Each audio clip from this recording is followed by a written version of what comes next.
Hello everyone, thank you for joining me. My name is Natalie Areola and this is the first episode of But What Does It Mean? Deconstructing Surreal Art. So I decided to create this series because I think a lot of people, when they see surrealist imagery, their first thought is something like, oh, that's cool or that's weird, but they don't really take it much further than that. And I think that's unfortunate because I think there's a lot of depth in surrealist imagery and there's a lot that you can take away from it if you just dig a little deeper into the possible meanings, particularly of the symbols present in surrealist pieces. Now let's talk about what is a symbol. So symbols can be all sorts of things. They can be natural objects. So for example, like a flower or some kind of animal, water, any sort of natural object. They could be inanimate objects, so maybe a clock or a cage or a box, something along those lines. They can also take the form of color. So color in and of itself can have a symbolic meaning. Also, symbols can simply be shape and form.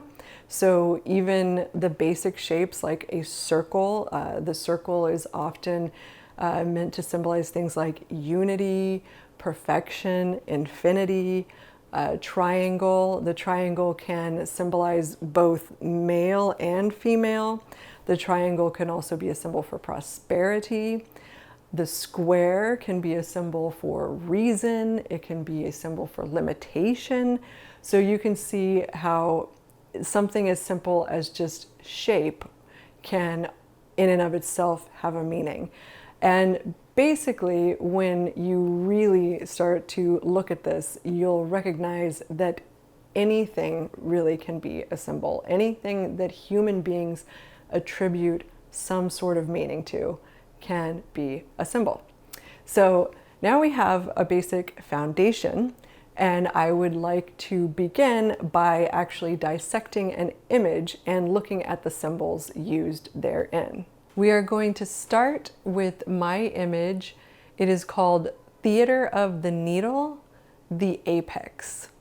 So right away, the title actually contains some symbolism in it. So Theater of the Needle. So a needle. A needle is a symbol often in Chinese tradition of the yin and yang. For our purposes, the yin and yang is going to refer to the interdependence of contrary forces. So this is sort of in a nutshell what the yin and yang represents. Of course, there are other factors there, but that's a good little brief idea of what it means. And it's pretty important to what I'm trying to communicate specifically in this image.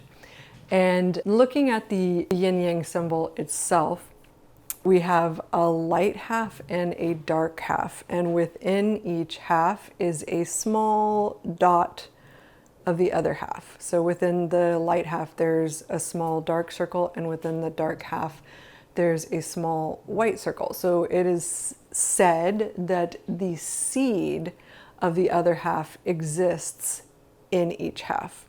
So this kind of just reinforces that idea that opposites are independent on one another and that there really can't be the one without the other. Now, the needle itself has two parts, which would be the yin and the yang of the needle, and that is the eye, which would be like the feminine or the yin part of the needle, and then there's the apex or the point or the sharp, basically tip or point of the needle.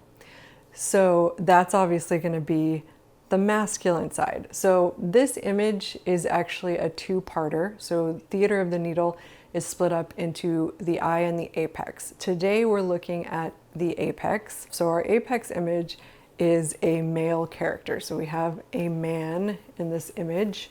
And then the first thing we're going to look at here is that he is holding a key. So what does a key mean? So a key, obviously all of these symbols can mean a lot of different things. So we're just going to get into a few things.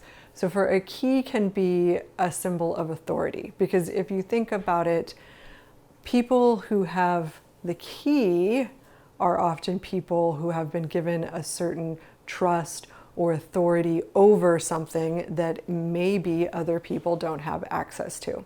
So authority is definitely one of those things. You hear phrases like the keys to the kingdom. So this refers not only to that authority of having the key, being the holder of the key, but it also refers to a certain privilege that you receive by way of being the holder of the key. The next thing we are going to discuss is the orchids. So there's orchids draped around his neck. So the orchid is often considered sort of a masculine flower. It's associated with virility. It's derived from a Greek word that actually means testicle. So that gives this flower sort of a masculine sense. That's uncommon because most flowers are associated with women. The last thing that we have is this seed that's in front of the face, and that is an avocado seed. Avocado is a fruit. Fruit is often a womb symbol because fruit on a tree is almost like the ovaries of the tree.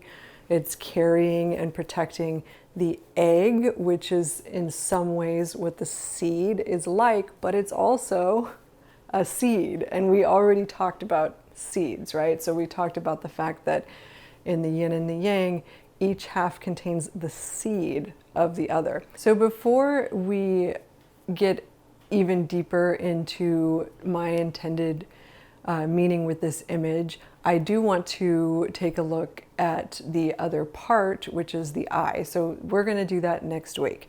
So for now, what I want you to do is let me know what you get out of this image. So when you look at the symbols in this image and just the image as a whole, and you think about the title, what ideas or concepts come into your mind that may be completely different from the things that I talked about?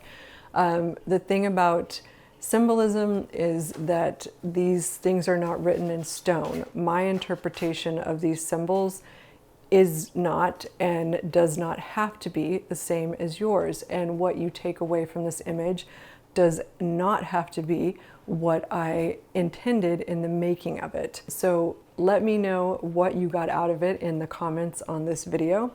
And next week we'll go over the other part of this image, the eye, and I will get a little deeper into kind of wrapping up what I sort of was intending with these two images. Thank you so much for joining me. If you are interested in getting a little bit deeper into some of these topics and also into my process and how I create my work, I would love to have you join my email list. It's a pretty awesome email that I send out typically about once a week, sometimes a little more frequently than that.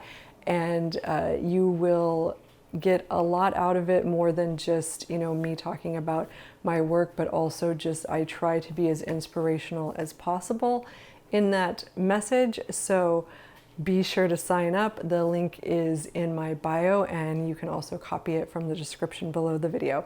All right, thank you so much, and I will see you next time. Bye.